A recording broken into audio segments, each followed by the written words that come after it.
Good morning, everyone. I will introduce myself in a Morning. minute, but just wanted to say hi.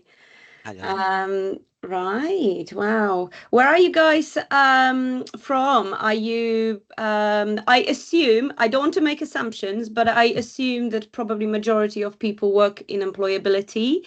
But if you are not, I would really love to know if you are coming from a different sector, just because it would help me to kind of bend my content a little bit and make examples relevant to you. So if you don't mind, while we are waiting for others, if you could put in the chat if you are in employability, maybe what your role is and whether you work with staff or customers or stakeholders, just to give me a little bit of context so I know who we've got in the room, and I want to tailor it to the content to you as much as possible. So that would be great.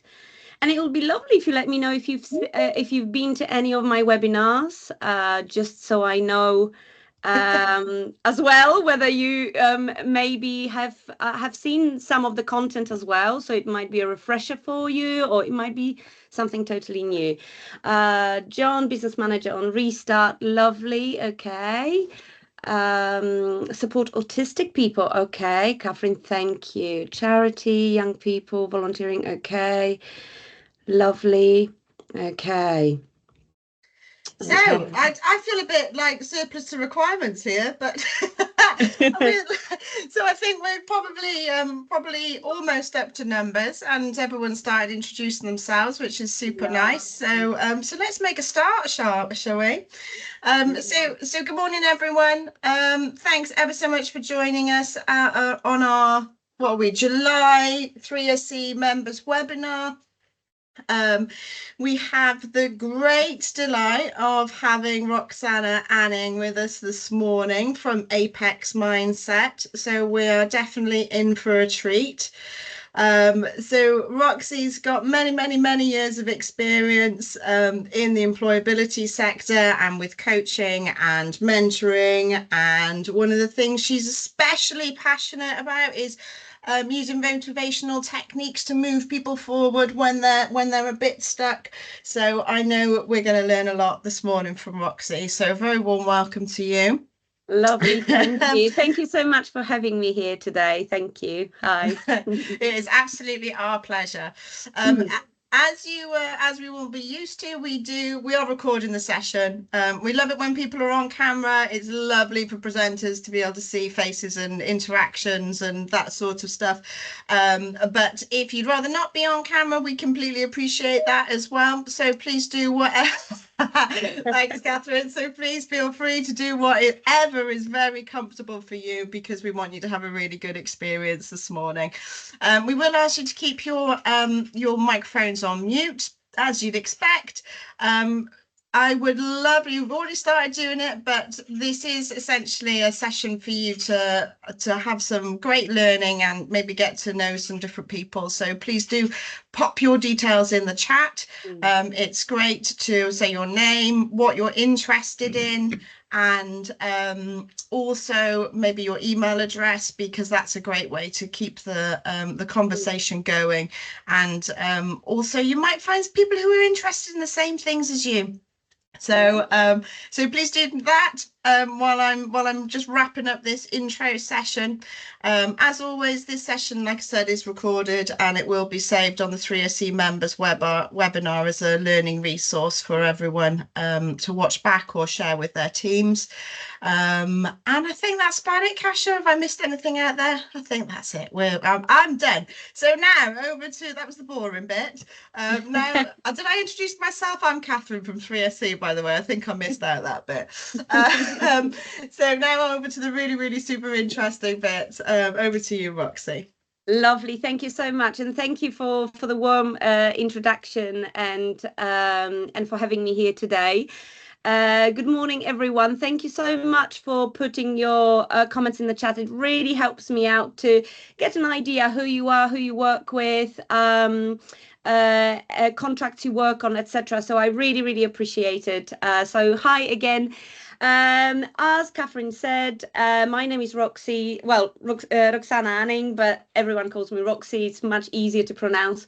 I'm originally from Poland. I've been here for 21 years, and I've been within employability for about 15. Worked on different contracts, employability contracts, supporting people into work, also work quite a lot within learning and development. And I came across, sorry, can we mute? There is somebody unmuted. If we could just lovely. Thank you. Thank you. So yes, so I've been working within employability for over 15 years. And about 10 years ago, I came across motivational interviewing, and the light bulb went off. I thought, wow, this is super powerful. It's a really lovely way of weaving in motivational interviewing into communication and conversations with people to help them change and make positive changes, but also to diffuse resistance and defensiveness, because sometimes we come across those people that might be a little bit defensive or resistant to change. So I became more interested in motivational interviewing, and 10 years later, obviously for all the 10 years I've been delivering training, learning more. I became a Mint member. Mint is basically like a golden standard of MI trainers to make sure that the training is delivered ethically, and that people delivering training know what they are talking about. And then 5 years ago, I set up my own company, and for the last 5 years, I've been delivering training to across the sector, not just inside the sector, outside of employability as well, but my majority of my clients come from employability. So that is me in a nutshell.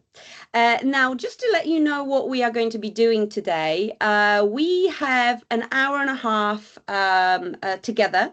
I am going to be aiming to probably cover the content within an hour, and then we can have lots of conversations, Q&As, etc.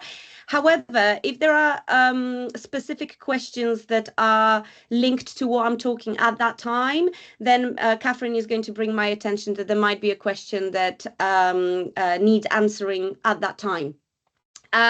However, if you have been in my training before, and if you have been, I would love if you give me thumbs up just so I know if you have been in my training or webinars. No thumbs up, so I assume no. Okay, Kasia has been, yes. So that's lovely. So it's great that, oh, I see Ben. Oh, hi, Ben. I recognize you.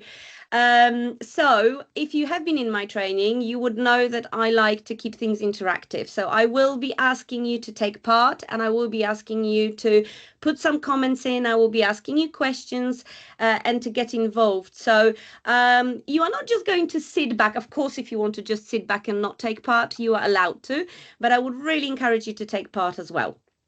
So I'm going to get started and I will share my slides.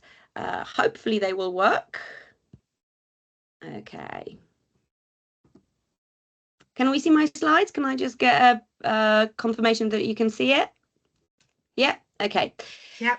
So yes. That's me. As I said, I'm not going to repeat myself. I've been around for about 15 years, and I am within employability sector, and I will do my best to bring the challenges that I am aware that you may come across within employability to life. So I will be using scenarios and situations and that you probably will come across in your role. I've seen that a lot of you work with participants, but also from the comments I've seen that you are supporting staff, and all the things that we are going to be covering today is relevant for both, for staff, for clients, but also to use in your personal life with your partners, children, and so on. So I really hope that this will be useful and relevant for you. Okay, so that's what we are going to be doing today. We are going to start by actually looking at what is motivational interviewing, because some of you might not really be aware of what MI is. So I'm going to briefly introduce what it is, share with you a couple of definitions, and we will talk about the spirit of MI. The spirit of MI is the way of being, and that is integral part of motivational interviewing. So we will look at that. And then we are going to to cover 5 pitfalls that you can fall into that can break engagement with people. And I will focus, there are so many more than 5, but I will focus on 5 that I see constantly that are happening a lot. And they are very natural. And very often we don't even realize that we are falling into those pitfalls and that we can break engagement and relationships with people. Then we are also going to be looking at how we can overcome those pitfalls with MI approach and how we can have more engaging conversations, how we can motivate people more. Excuse me. So we are going to be looking at how we can overcome those pitfalls. And I really hope that you will become more aware of which one you have to look out for, because there might be some traps that you need to be mindful of more than others.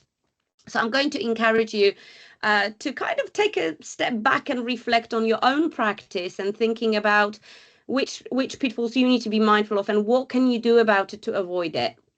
So that is the plan for today. And I would like to start with telling you a little bit more about motivational interviewing. I've got 2 definitions for you that I want to share. This one is a technical definition from a book.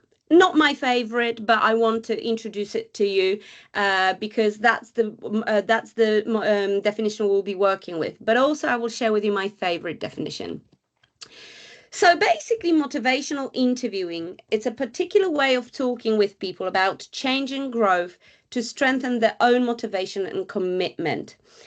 Now, motivational interviewing, it's a person-centered approach. So we are working, the person we are working with is in the center of making decisions. We can't make decisions for them, but we are supporting them, we are guiding them, and we are guiding the conversation to focus on eliciting change and helping people to move forward in a way that brings motivation and commitment. Now, my favorite definition is this one. MI with someone is like entering their home.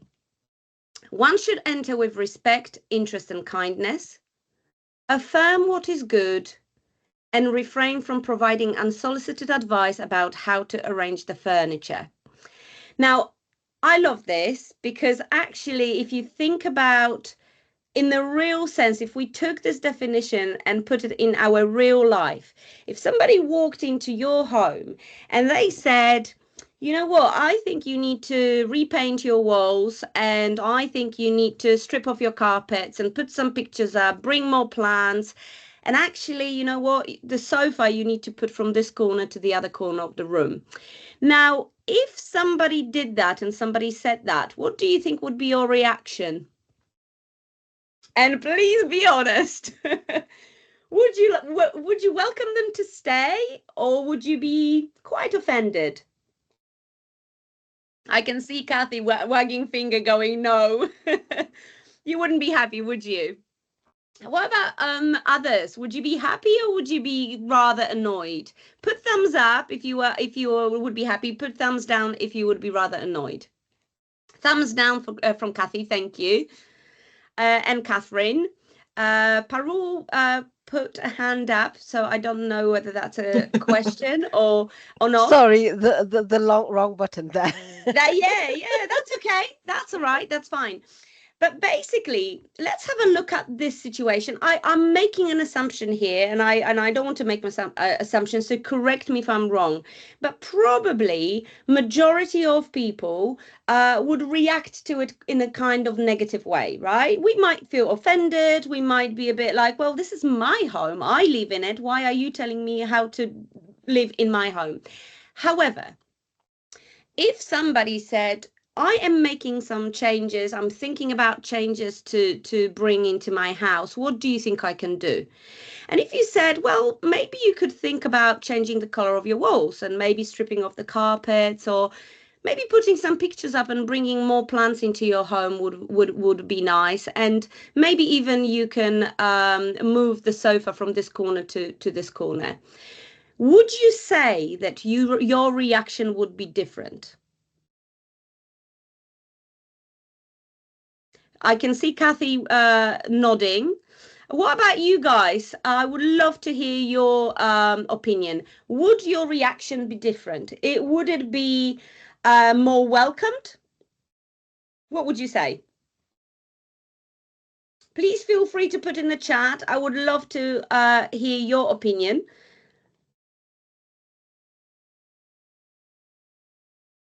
Again, I don't want to make an assumption, but I'm hoping that you would think that actually, you know what, I might take that advice, or I might not feel as negative about that advice as if you just came in and told me what to do. Now, there is a reason for that, and this kind of leads me to let me share my slides again.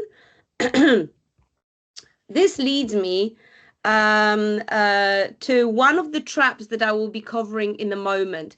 But before I cover the traps, I just wanted to share with you very, very briefly what I mean by the spirit of MI.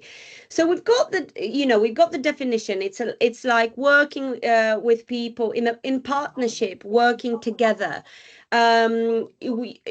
Partnership is very often described in motivational interviewing like dancing. And I will explain that in a moment. There needs to be acceptance, compassion, and empowerment. Those are the very important parts of how we should be working with people if we were working within the spirit of motivational interviewing. The spirit of MI tells us about how we need to be with people. So there is two parts to MI, motivational interviewing. There is the approach, the way of doing things. There might be some skills, some techniques, and there is the other part that tells us about the way of being. And though this is the way of being, and I'm going to explain it very, very briefly. I'm not going to spend too much time on it because a lot of it is self-explanatory. I would rather spend time on the traps. But without the spirit of MI, there is no MI. This is the integral part of motivational interviewing. So what does this look like? I mentioned earlier that partnership is like dancing. If you think about dancing and dancing not solo, dancing together in a pair, sometimes you will lead the dance, sometimes you will be led in the dance.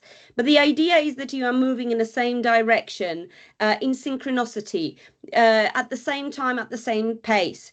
Because if you don't, then probably you will step on each other's feet and you are going to, the dance is not going to be comfortable. Then at the same time, we are not wrestling, we are not pushing, we are not pulling. We are just adjusting our movements to the person we are working with. That's what we mean by partnership. And what we need to remember as well, and this is so important, and this will lead to the traps that I will be talking about. You come to this partnership with your experience, with your knowledge, with your expertise, with your experience.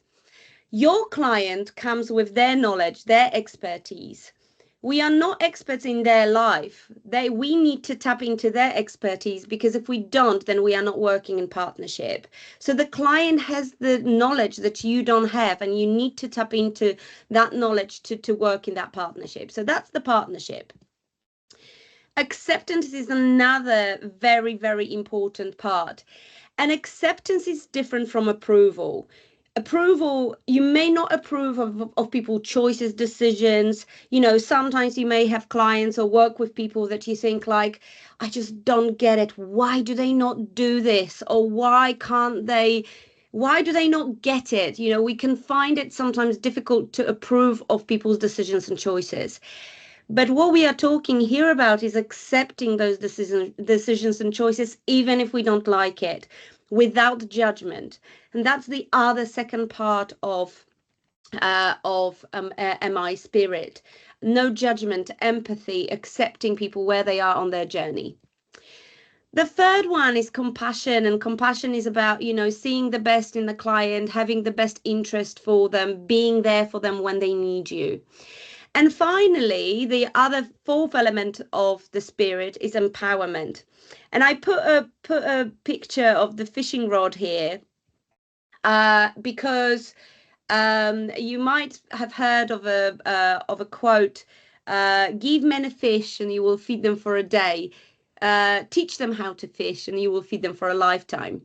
But I want to explore empowerment very, very briefly, because again, this will lead us to the trap that in the moment I'm going to be covering.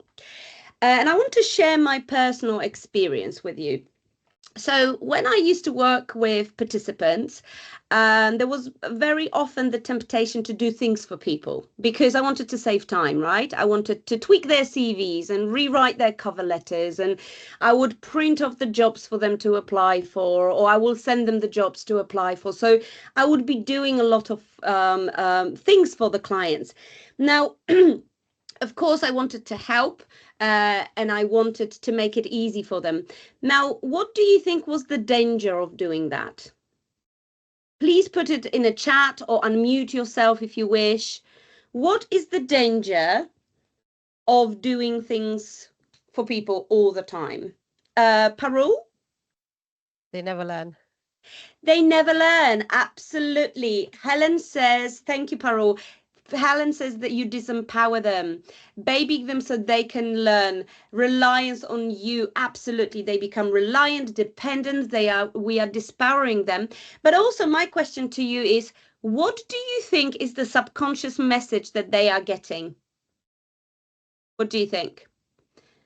Ben says become reliant, do not exercise their personal capabilities, not taking responsibility for themselves. They don't know what to do, not capable. Absolutely. I am not capable. I can't do it myself. So I need other people to do it.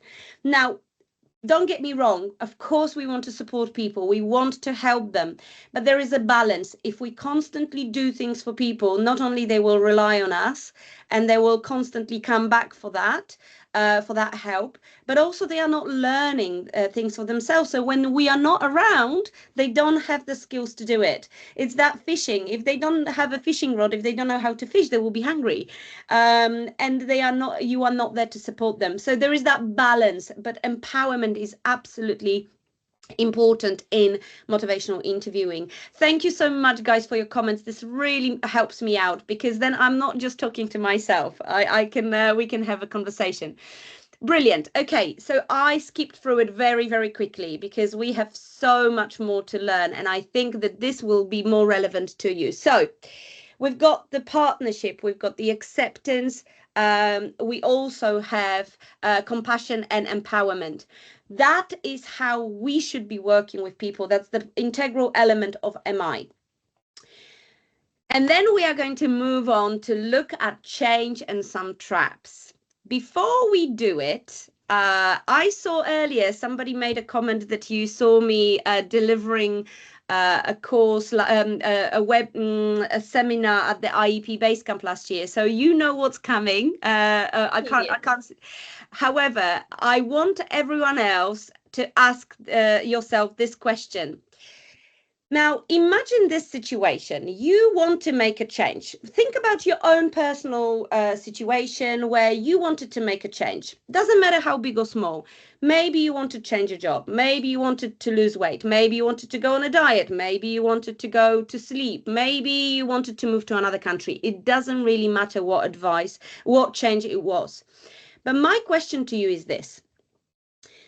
You wanted to make a change, and you told someone about it, about the change you wanted to make. You didn't ask for their advice, but they decided to tell you what they think that you should do. My question to you is this. What was your immediate response? What was the feelings, the emotion, the immediate response? And if you could put that in one word, what one word comes to mind when you think about immediate reaction when somebody is giving you unsolicited advice? Please put that in the comment, just one word. What would be your reaction? Positive or negative? Would it be defensiveness? Would it be something else? Just put the word that comes to mind in the chat box, and we are going to be exploring this. So let's have a look if we've got comments. Okay, so go away, negative, annoyed, defensive, bossy, negative. Okay, negative. What else? Offended.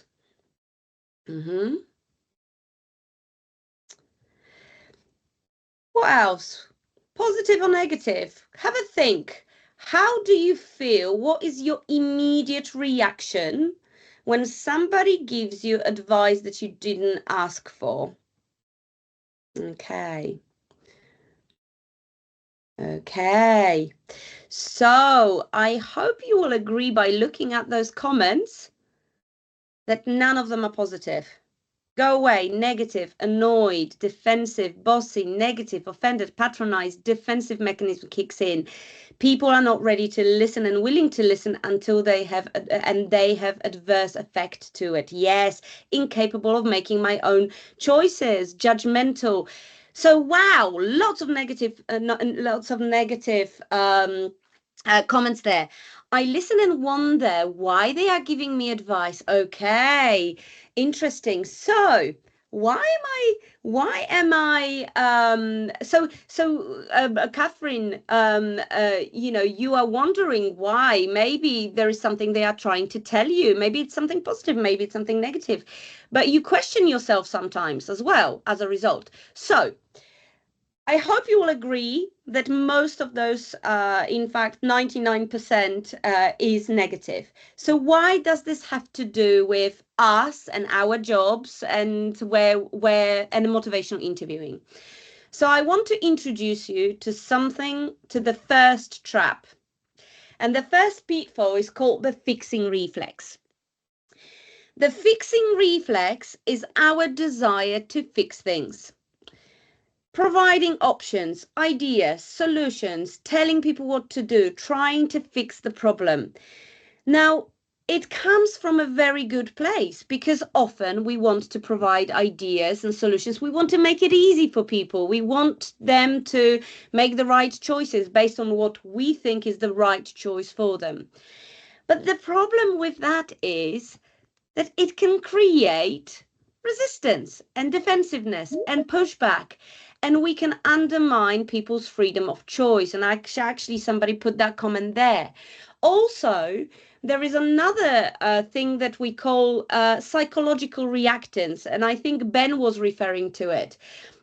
Psychological reactance is when we are, even though we know that the advice is good for us, we do the opposite. Even though we know that sometimes what the person is trying to advise us is good for us, we will do something that is opposite to what they say. This may resonate with you or may not resonate with you, but that's one of the responses. Now, I hope you will agree that this is a bit of a problem because we work in a role where we have to provide advice and solutions and ideas and tell people what to do sometimes. Would you agree? Give me a thumbs up if you agree. We are in a client-facing role where we give advice, right? We employment advisors, that's a lot of the titles that we have. So that suggests we need to give advice. But if we know that giving advice can create defensiveness, how can we do that? So that's where we are going to look at the solution for this. What do you guys think? I'm not going to give you just answers so easily. I want you to think as well. So if you think about advice giving, what do you think is the simplest and easiest thing that you can do to give advice without without creating defensiveness and resistance? What do you think you can do?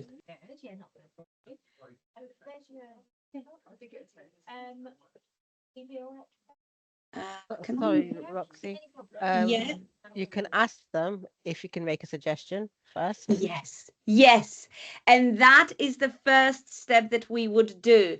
And then we have got, we've got some comments. Yes. So ask a question. May I suggest something? Obtain consent. Absolutely. Ben, you've been to my training. You've got the answers there as well. But thank you, Parul. So yes, we are asking for advice, for asking permission first. Now, this might sound a little bit silly to some of you. You might think, well, it's my job to give advice. Why do I need to ask for permission? But let's have a look. Let's dismantle this a little bit. If you give advice, if you say to someone, would you like to hear what I've got to say? Or I've got some suggestions, or I've got some ideas. Can I share them with you? If the person says no, would you give advice? Okay, I can see heads no. So why not? Why would you not give advice? Because what will happen if you give advice when somebody says they don't want to listen to you? What will happen? Consent is not there. Yes, absolutely. So they said no, you give advice. They won't listen and do the opposite. Absolutely. It will create more defensiveness. You lose trust. It will be waste of time, become confrontational, get rubbed off, and trust goes away. You are hitting the nail on the head. This is exactly what will happen. When somebody says, I don't want to hear what you've got to say, and you are telling them what to do, all of this will happen. So hopefully they will say yes, and they will say we don't have enough time to explore deep MI, but this is what happens. We are very often working with defensiveness. If people are defensive and resistance in the first place, the more we push their resistance, the more resistance we are going to create. And sometimes we have to kind of have different ways of dealing with that resistance. Now, one of the ways of giving advice without creating resistance is to ask for permission first. Because then if they give us permission to give advice, if they say, yes, I would like to hear what you've got to say, they are more likely to listen to our advice. Now, I want to go back very, very quickly to the first to the definition I gave you earlier about walking into somebody else's home. And I suggested what I would change about the home, and then I gave exactly the same advice. And you said that the reaction would be different. The only difference between that was that the person wanted to hear my advice. They were interested in my view and opinion. So the first step, ask permission to give advice. And by the way, sometimes your clients might say, well, of course I want to hear your advice. That's why, that's your job. That's why I'm here. That's why this is your role to give me advice. So then you've got a green light, and you know that the client is open to your suggestions. Now, once you've got permission to give advice, then there is other steps we will follow. There is what I call the MI sandwich. We ask, we offer, and then we ask again. And some of you in the comments said, ask open questions. So that's exactly what it is. So we got the permission, and then we are asking the person, what do you think you can do? Maybe what have you tried already? What are your choices? What are your thoughts? What are your suggestions? So we are drawing information from them. We are eliciting that information from them. Then, because we have permission to give advice, we are offering our advice to them. And we say, okay, I've got some suggestions. You gave me permission to give advice. So this is what I would do. This is what you can try. This is what you could consider. And then we ask again, and we draw out information again. So what are you going to do based on what I said? And what are your thoughts about what I said and what you said, and so on. Now, I want to ask you, why do you think we need to ask again after we offer advice? Why do you think it's really important to follow up with another ask? What do you think, guys?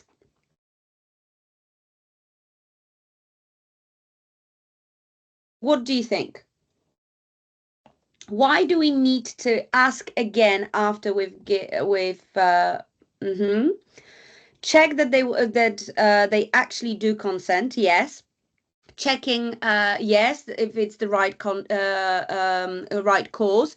It leads to action, yes, because the advice that they came up with in the end, it's their ownership.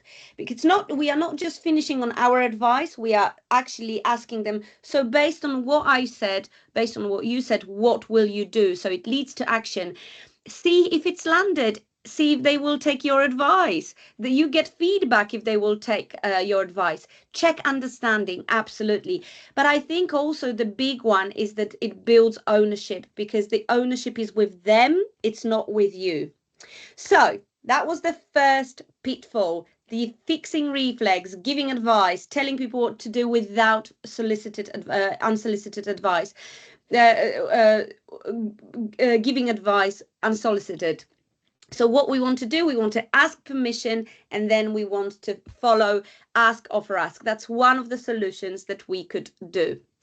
Sean says, give them the power and understand what they want to do. Absolutely, 100%.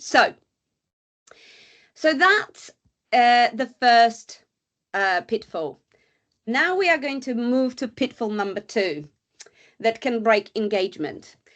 And this is a big trap that we often fall into, sometimes unconsciously, sometimes consciously. The labeling trap. What do we mean about labeling trap?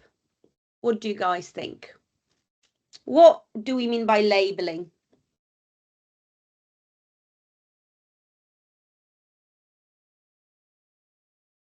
Give them a bad reputation? Yeah.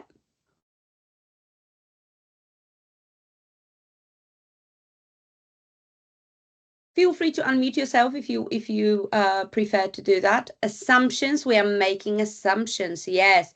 Stereotypes, putting everyone in the same bag, absolutely. Telling them that they are something, a person needs to own their own labels, yes. Making judgments, absolutely. So what we are doing, having a wrong idea about them, exclusion, absolutely. Some labels might be that subconscious, unconscious bias. Sometimes we make labels, we make assumptions based on how the person looks or their experience or their situation.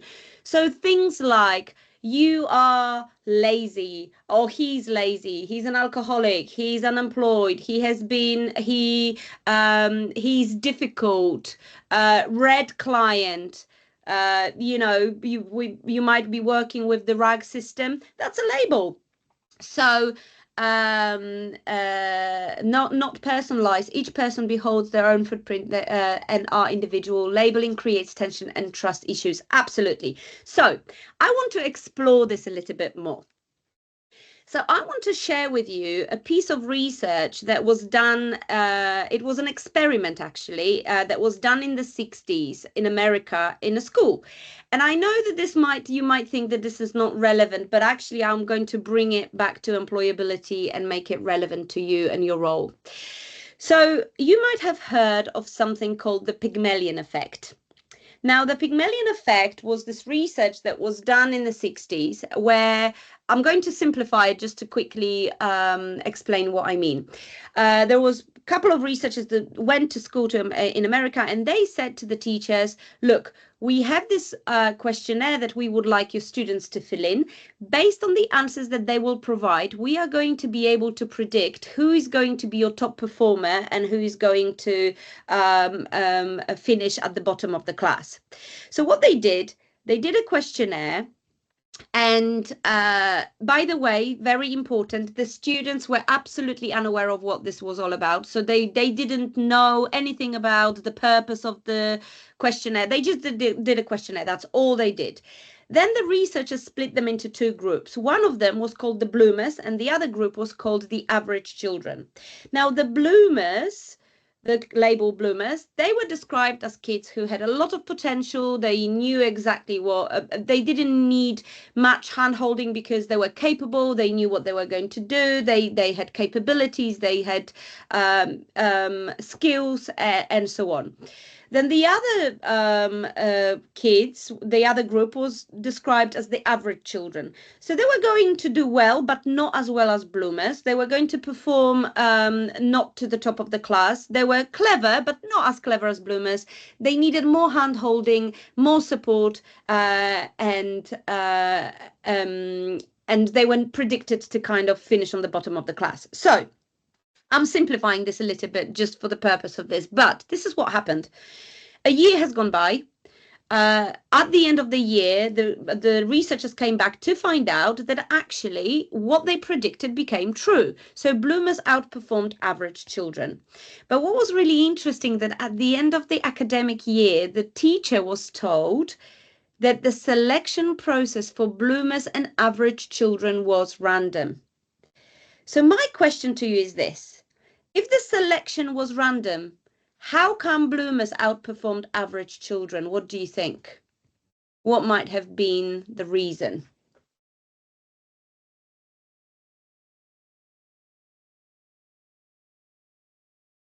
Self-belief. They had more confidence. Bias in teaching. Absolutely. So self-confidence. The kids who outperformed average children, they had high confidence, more self-belief, more motivation because of the way that the teacher was treating them. Absolutely, labors resulted, yes, they resulted in belief or lack of confidence, knowing that they were told that they were better. So yes, so when even if we don't know exactly whether the teacher used any kind of specific words, the kids were not told that they were bloomers and average children, but it was the treatment of those students. So if the teacher what the teacher saw in the bloomers: you can do this, you've got this, you've got the skills, I believe in you, you don't need too much of my help. If the average children needed help, let me do that for you, let me do that with you, let me support you with that. Now, do you remember when we were talking about empowerment and what happens when we constantly do things for people? They stop believing in themselves, and that was exactly what was happening. There was no empowerment. So why am I telling you this and how this is relevant in your role? So imagine a scenario. I'm going to paint a little scenario for you. Maybe this is something that you came across or observed in somebody else. It's something that it happened to me many, many years ago. So imagine you have a member of staff who's joining your team, and they don't have a caseload. So your manager or you say to your colleagues, give some clients to your colleague. They don't have a caseload, so they give the caseload. They then describe and they kind of give a little bit of an overview of the caseload, and they say something like, so this is Joe Bloggs, and Joe Bloggs has been on a caseload for 6 months, but she has been in the system for many, many years. She has been, on various programs. She's not very motivated. She doesn't really want to work. She's lazy. She has no interest of working. She just turns up and ticks the boxes, and so on and so on. Now, if you fall into the labeling trap, the danger is that you might think to yourself, well, Joe Bloggs is going to be difficult to work with. Joe Bloggs will be difficult to support. Joe Bloggs has no interest of working, so I'm not going to spend my time on Joe Bloggs. I'm going to focus on my green clients or people who are closer to employment. So your judgment of that person may influence the results that you will have.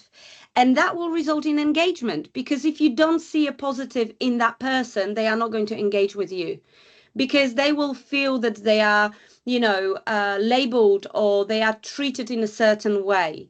So what can we do about this trap? As I said, the labeling trap is that judgment, preconceptions, unconscious bias, putting people into boxes. The Pygmalion effect, by the way, it was a research that was replicated on numerous occasions, and it always provides the same results. The treatment of the person based on our perception of that person can lead to the results that we are expecting of that person. So our expectations of others affect our behavior towards them. So what can we do about this? What might be the solutions? I think we need to become aware of our preconceptions. We want to bring spirit of MI into our conversations. That partnership I was talking about, acceptance where the person is. Sometimes it's so difficult to accept where people are on their journey into employment, especially when we want to help them and support them and they are not taking our help and support. So that can be really, really tricky.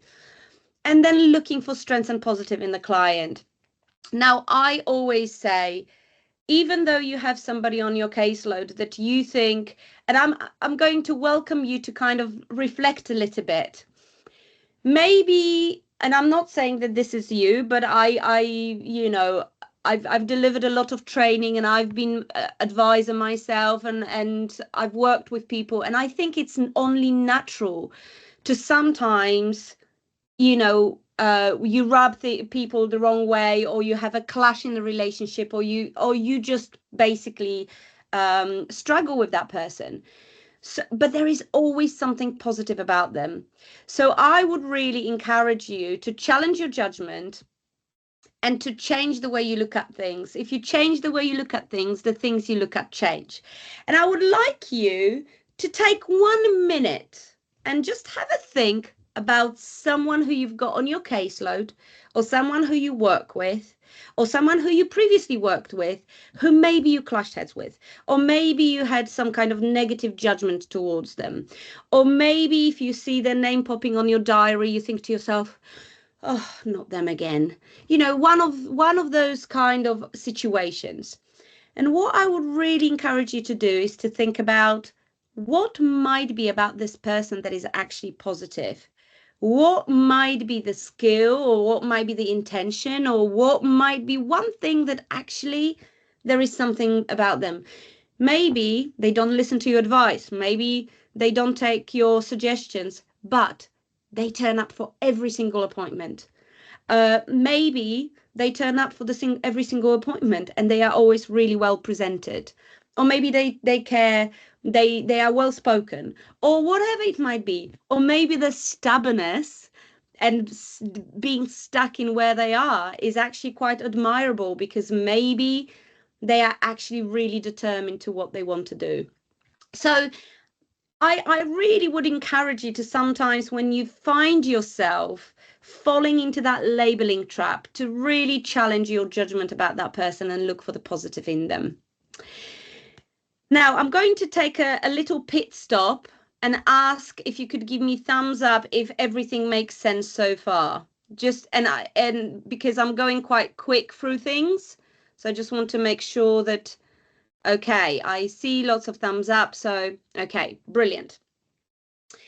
Okay, so I'm looking at the time. So I'm going to move on to the next one. And this links to very, very quickly, this links to the pitfall that we were just talking about, looking for the positive in person. Because the pitfall number 3 is focusing on negative. And we don't have enough time to explore this in detail. But what I want to share with you is that very often, and that is a natural human condition, we focused on what's wrong rather than what's right. But also we want to explore what's wrong rather than thinking about solutions of how we can overcome that. Now, one way of looking for the positive we just looked at. So, for example, you have a client who you maybe struggle with, or a person that you clash heads with. What might be the positive in them? Because there is always positive. And I use this analogy of the magnifying glass, because whatever we focus on will magnify. If we focus on the negative, we will get more of that. If we focus on the positive, we are going to get more of that. And I want to, in this training, in this webinar, explore language. And I just want to give you a little bit of insight into how powerful it can be when we just change the focus. So imagine your client says, I am nervous about interviewing. Now, I don't know about you. Actually, if you were going to reflect or ask a question about this statement, what could you say? So this client says, I'm nervous about interviewing. What would be your typical response? What would be your typical response? I'm curious. So you can put it in the comment.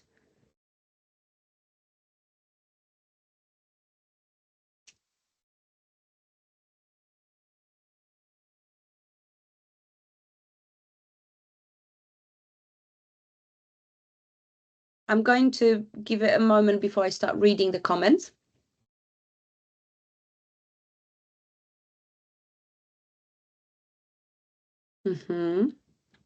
Okay, so we've got a reassurance. We also have a question, what makes you nervous?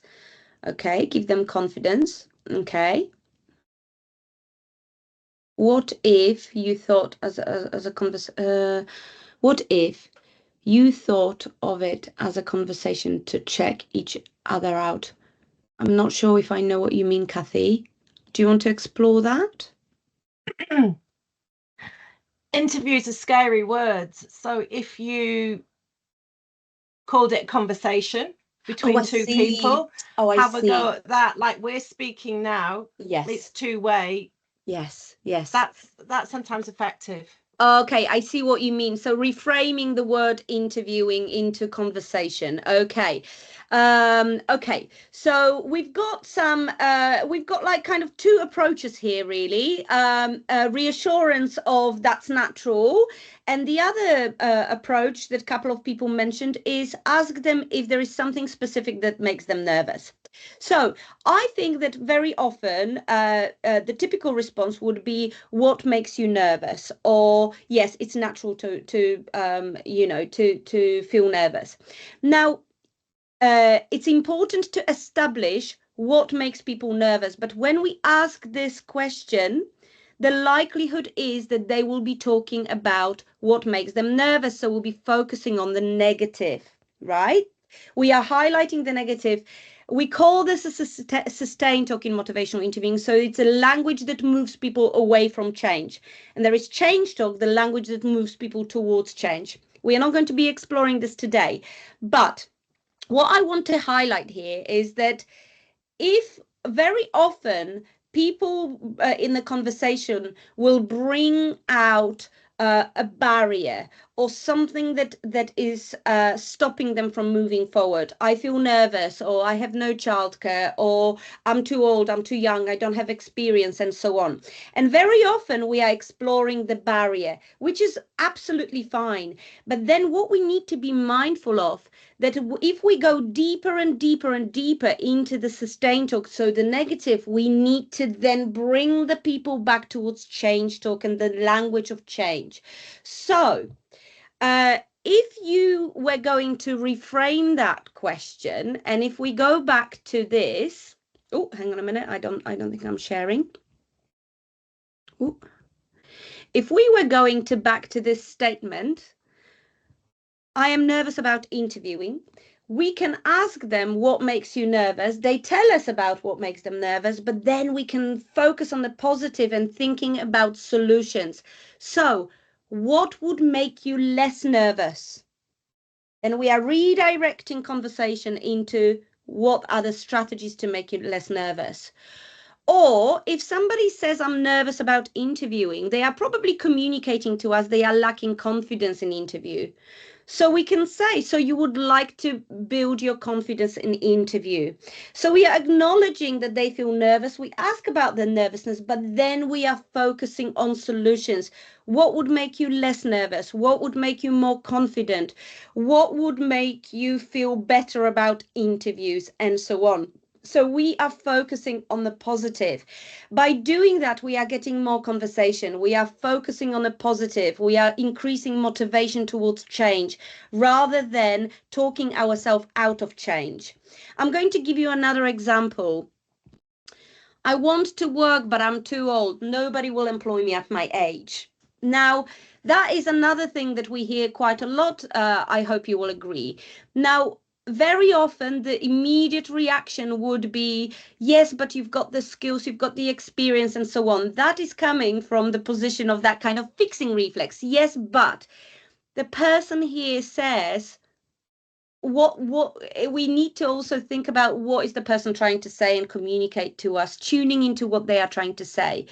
Now, what they want is probably they want to find an employer that would appreciate their age. They want to find an employer that would appreciate their age and experience. They want to find a more exclusive employer. Because again, very often we need to, we're taking the MI approach. We need to acknowledge the feelings of the people, but also we want to focus on what the client wants, helping them and guiding them towards that language of change. So what you want is to find an inclusive employer, and so on. So what we are doing, we are just very often, so the trap that I was talking about, the pitfall, we very often get focused on the negative, on the barrier, on the obstacle. Once we establish that barrier and obstacle, once we get more idea, we need to then start focusing on solutions. So focus on the positive. What is it that the person wants rather than what they don't want? If they are lacking confidence, they want confidence. If they are feeling anxious, they want to feel comfortable, confident. And then we are helping to guide that conversation towards more positive language. So focus on exploring solutions with the person rather than focusing on the problems. And please don't get me wrong, because sometimes we want to find out what is the problem. We want to dig a little bit deeper, but we need to be mindful that if we only stay focused on the problem, we are only going to magnify it and get deeper and deeper into that. Does that make sense, guys? Give me thumbs up if it does. Give me... Okay, I can see a few thumbs up. Okay. Brilliant. In that case, I'm going to move on to 2 more traps. This one is a big one. The time trap. Oh, this one happens so much. The time trap is when we are trying as advisors, and of course, not just advisors, managing people, you've got targets, you've got timescales, you have to move forward, you need to meet your targets. And very often, we want to save time. So we want to save time, so we do things for our clients. We already established the empowerment. If we continue doing things for the people, they become reliant on us, they are not taking the ownership, and so on. So we do things for people, but also, and this is a big one in MI, if people are resistant to change and they are not ready for change, and we are trying to save time by trying to gently push them towards change, what do you think will happen?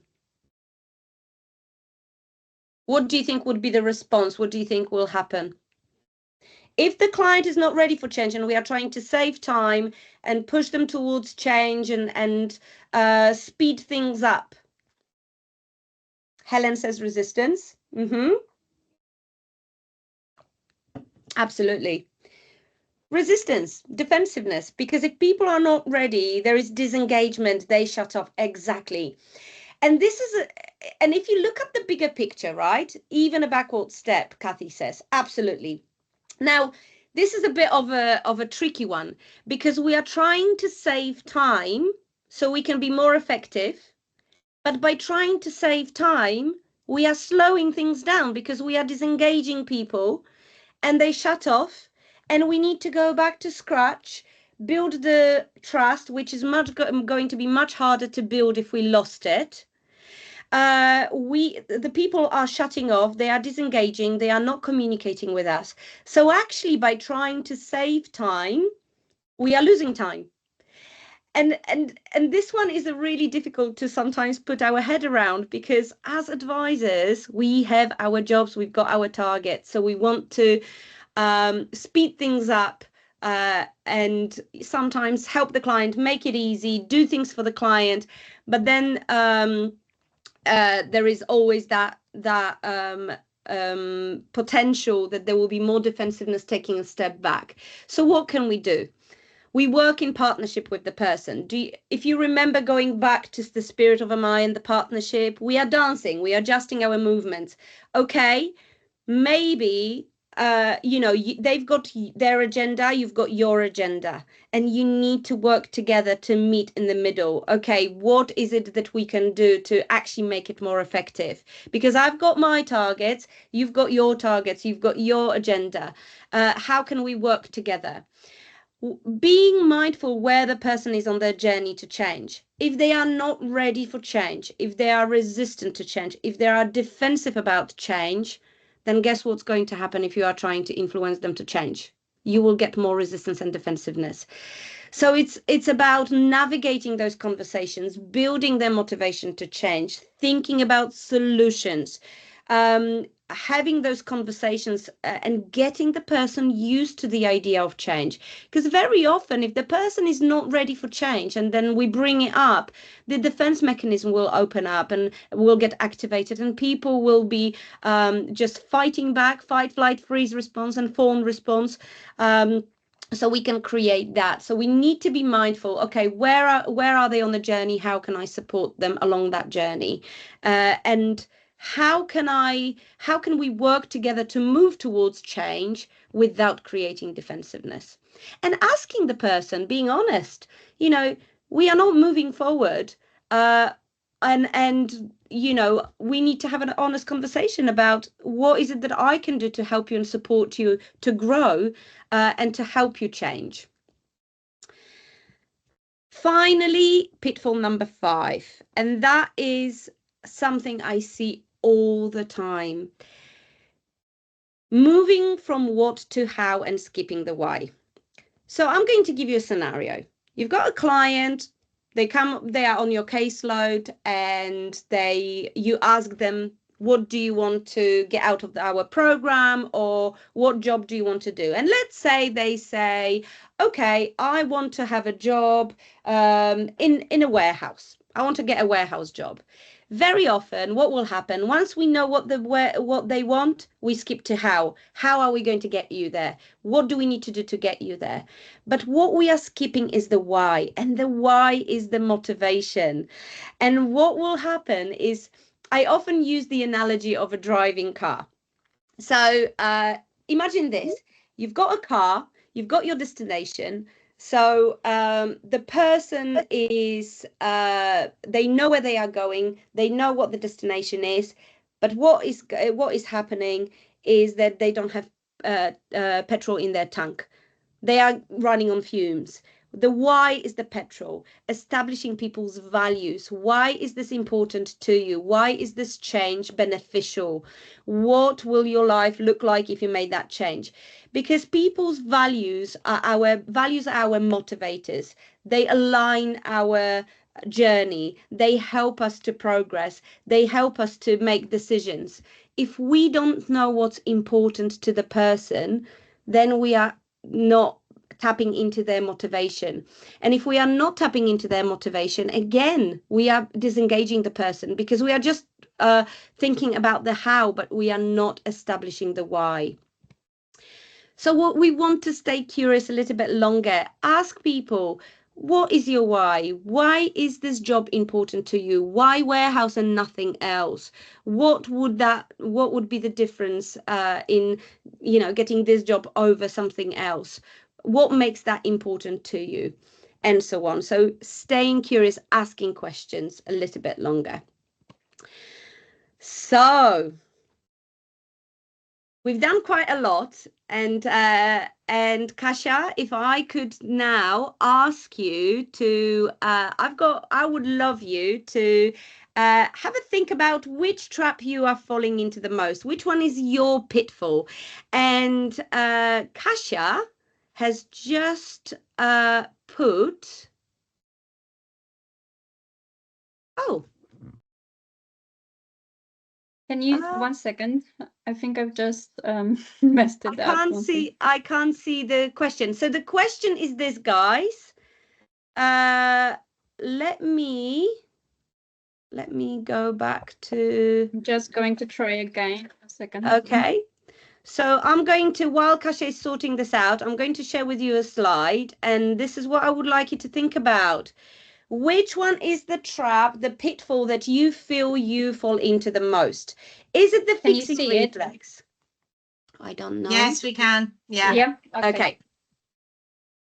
There we go. So, which one would you say is the one that you fall into the most? Is it the fixing reflex, where we tell people what to do without permission, and then we can cause defensiveness and resistance? Is it labeling clients? We've got an expectation of the client, and then we are providing the support that is aligned with that expectations. Are we focusing on the negative and not focusing on the solutions and ideas of how to overcome the barriers?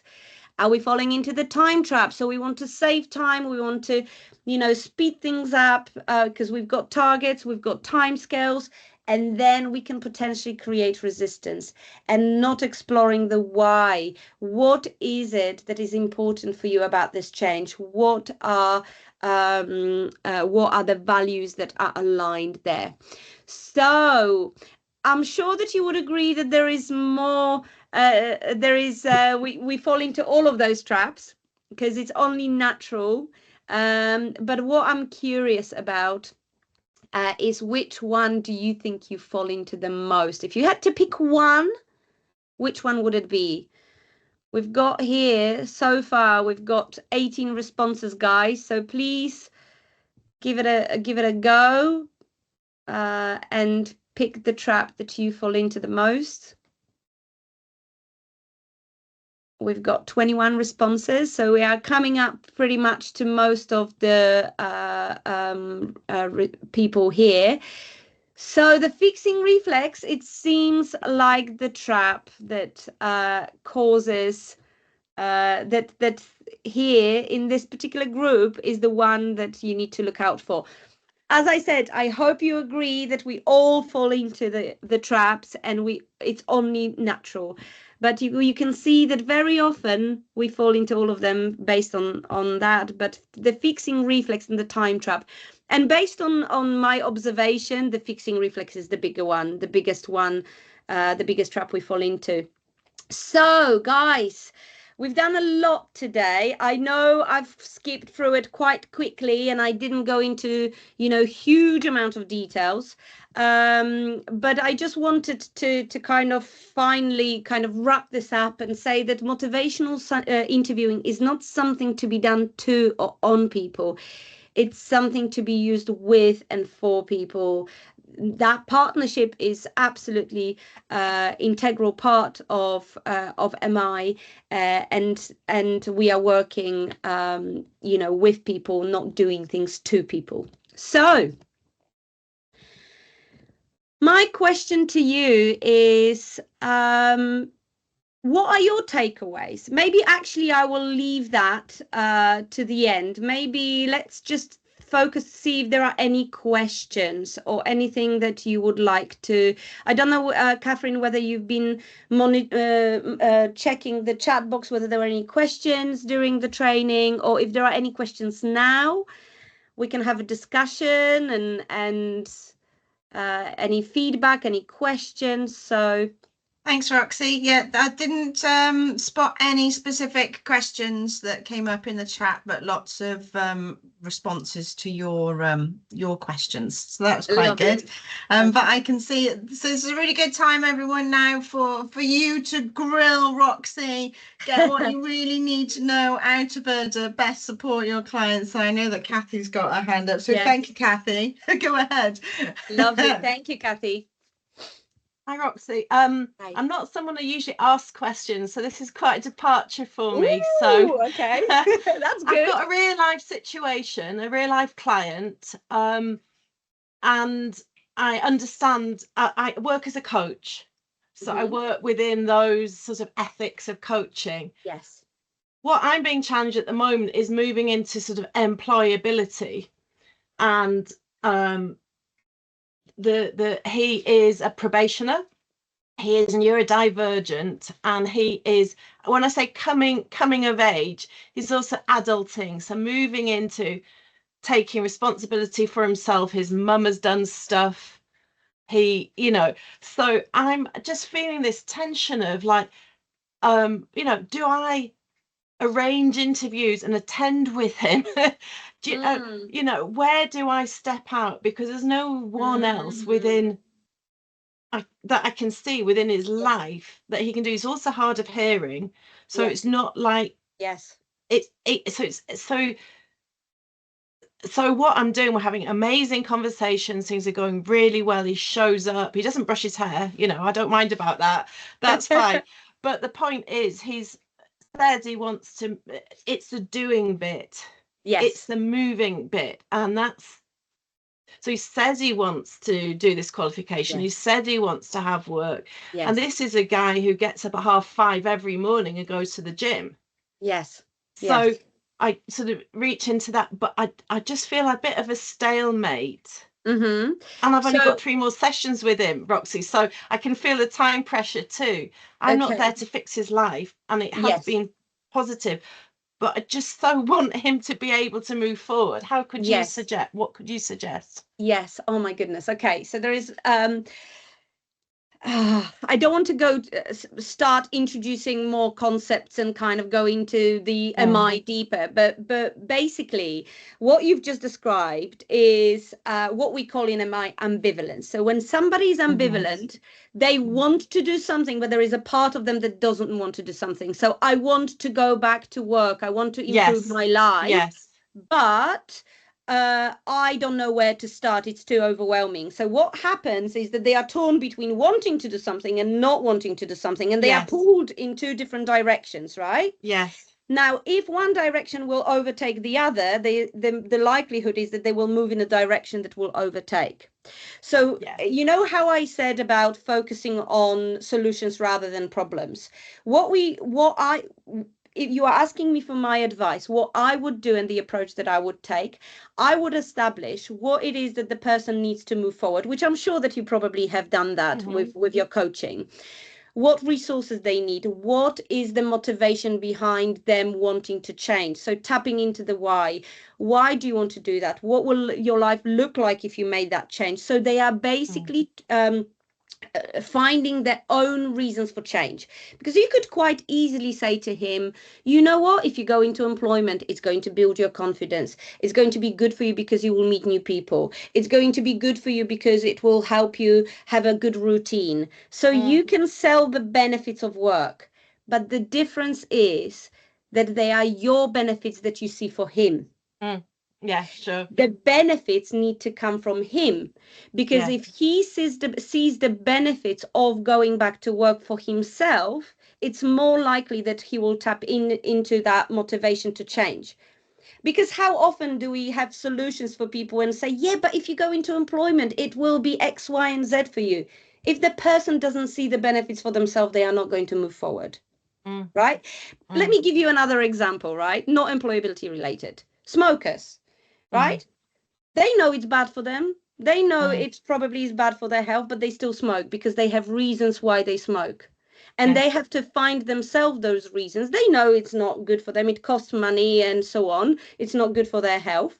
But they still do it because they see that there is a benefit for them. It might be because they like it, or they like social aspect, or they like the taste of it, or it makes them relax. But if we say to them, yeah, you need to give up smoking because if you give up smoking, this will be good for you. They know this. They know this. We need to tap into, why do you think giving up will be good for you? What will be the benefit for you? So my approach is not telling the benefits of change for other person. It's drawing those benefits for them, so they see the benefits, increasing that language of change so they are moving towards change. I don't know if that makes any sense to you. No, absolutely. And I have done that, but it feels like I need to go back and sort of re-explore why bother. Because when I put it in a binary form, so you want to spend your life in bed or do that, but then you are giving him the option, right? Sure. But it's about also drawing out, if you have those scenarios, what would be the benefits of or the reasons behind going back into employment? What will be the benefit for you? For you. Thank you. But also, just very, very quickly, because you said as well about supporting him into like going with him into interview process. Is that right? You said something about that?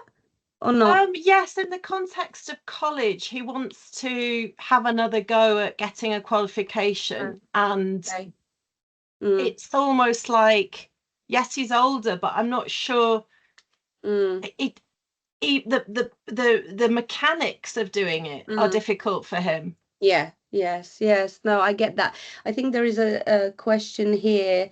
Okay. So Kathy has asked a question to follow on from this situation. So Kathy was wondering what neurodivergence the person you're describing has. Kathy, sorry, two Kathys now, very confusing. Catherine with a C and Kathy with a K. So Catherine with a C has asked what neurodivergence is, and is this his first appointment? And then Helen would also like to know where you are, Kathy. So I'm not telling you. There we go. That's Incognito. I'm in Oxfordshire. To answer that one. And neurodivergent, it's really funny. I can't really remember. I think he's got a number of, what they call comorbidities, but I think he's dyspraxic, hard of hearing, autistic, and ADHD, and possibly Tourette's. So he's got the whole shebang. He's amazing. He's fantastic. Is it his first employment? Absolutely. So at the moment, I'm trying to support him. He wanted to do a work experience with his brother in a fishmonger's. So he would be going through that whole thing. Even that has been difficult. So he's on the cusp of lots of things, but I can feel my impatience. I can feel it as I'm sharing it with this group. Does he travel independently? I'm sorry? Does he travel independently? Sorry. He does. Yes. I mean, I have to say there's the routine into the office and out of the office. Yeah. So I've challenged him to go and he used to go to college and now isn't going to college. So quite a routine-based person that works well for him. Can I just make a suggestion, or maybe observation in general, observation, and this is not necessarily specific to this particular client, but very often, again, thinking about the MI approach, because we are talking here about motivational interviewing. I'm not saying that MI is a solution for everything. That's not what I'm trying to say. No. Because sometimes we might need to take more direct approach rather than, more counseling approach. However, when we think about the client, the belief in MI is the client has the answers that we are looking for. Now, you might have let's say you have a disability, or you have a challenge, or you are neurodiverse, or you might have a condition similar to your client. Now, just because you have that, it doesn't mean that you are dealing with it the same way that they are. So you might have suggestions or solutions of how they can overcome something, but that solution and suggestion will work for you because that's what you've tried. It's not going to necessarily work for them. And these days, obviously, there are so many different conditions, so many different disabilities. We have to be mindful of drawing the information from the person about how they deal and overcome that, rather than us saying, this is what you need to do. Because you said, for example, you mentioned routine, that he's very good with routine. So, that is something that is specific to him. He wants to maybe have employment when there is routine. So he knows what to expect every day, for example, right? But again, every client is different. And we need to remember that we can't assume that just because they have a condition or disability, that we know how to overcome that. It needs to come from, what is it that you need? Sometimes people will not know what they need.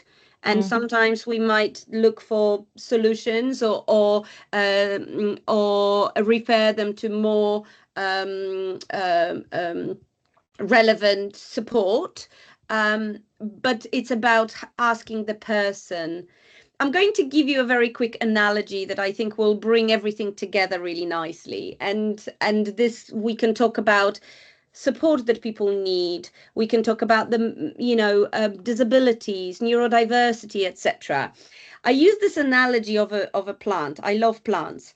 If you go to a shop and you buy a plant, usually they come with little label that will describe how to look for the plant, look after the plant, how much water the plant needs, how much sunshine, etc.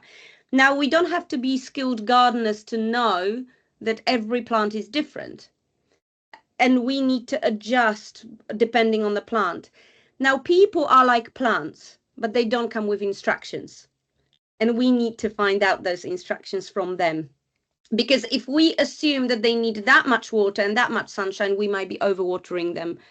Or we might be, you know, starving them of sunshine when they need more.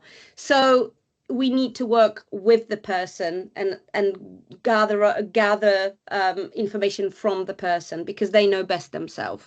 Does that make sense? Yeah. Okay. Well, thank you, Roxy. Have we got any more questions for Roxy? Anyone else in the room?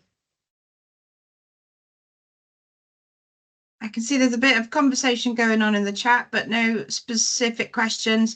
And for Kathy with a K, Kathy with a C has posted in some suggestions which may help your clients. So that's really appreciated. Thank you for that. Anyone got any more questions, or shall we wrap it up there? I see that Gavin is making some comments here. Person-centered approach, Carl Rogers. So MI was very much influenced by person-centered approach and Carl Rogers. And actually, something that I didn't say that I probably should have said at the very beginning when I was talking about motivational interviewing, for those of you who are still here, and that's extra information there, that actually motivational interviewing was born in the 80s out of drug and alcohol addiction. And it was born as a short intervention. So basically what that meant, that sometimes a support worker would see the client for one appointment, and they needed to do something in that one appointment to encourage the person to come back. And they found that whatever they were doing was effective. That's how MI was born. But these days, the MI approach is used in every, like in sport, in healthcare, in coaching, employability, justice. I mean, you name it. It's used in so many different contexts. Leadership as well. So yes. Guys, thank you so much. If there are no more questions, I'm happy to take more questions if you've got any more. But I hope my final question was this, and this is what I would love you to leave with. What will you do differently as a result of this? What do you need to stop doing, start doing, continue doing? What do you need to do to avoid your traps? Which one do you need to be mindful of? What one takeaway? What would be one thing that you are taking away from this training? Just let me know in the comments. I would love to know. And I hope you found this training useful, this webinar useful. So yeah, what are you taking away? I'm going to leave my details here in case you want to connect with me on LinkedIn or get in touch with me. These are my details. But please put in the comments, what is your main takeaway? And I am going so just while people are doing that, and in the interests of time, please, thank you very much to Roxana. That was an amazing session. I'm sure everyone really benefited from that. That was really fab. Thank you. And yeah, lovely to see you again. Lovely to see you on film rather than in person like we did last time. It's not often you can say that, is it? Yeah. So that's really fab. We will follow up with an evaluation form. So we want to, as well as popping in the chat as you are doing now, how you found the session, what your takeaways are. We also would like to know what you'd like to hear about next. So that'd be fab. So when you get the evaluation link, please do click on it. I promise you it's not going to take more than 2 or 3 minutes of your time, and we'd really appreciate the feedback, please. Just so you know, we're taking a little break over the summer. So we will be back in September. Our first event in September is going to be a face-to-face event in Cardiff. So I'm very excited about that. Come to my hometown, everyone. That'll be really cool. And we'll be looking at the theme of workforce development. And then also we have we have 2 events in October for you. So we've got an online session around the Social Value Act and building stronger long-term partnerships. And we also have another in-person event in London this time, which is going to be our first ever employment and wellbeing brunch. Who fancies the sound of that? I know I do. I'll go anywhere for a brunch. But yeah, thank you all very much for joining us today. And we look forward to seeing you all soon. So thanks very much. Thank you so much. See you Thank soon. you, guys. Bye. Thank you. Thank you very much. Thank you. If you've got any Very much. questions, feel free to get in touch. And as I said, connect with me, and I would be happy to answer any questions you may have. Thank you so much, guys. Thank you for having me. Thank you. Thank you very much. Thank you so much. Bye. Bye. Thank you Thank again. you. Bye bye. Thank you.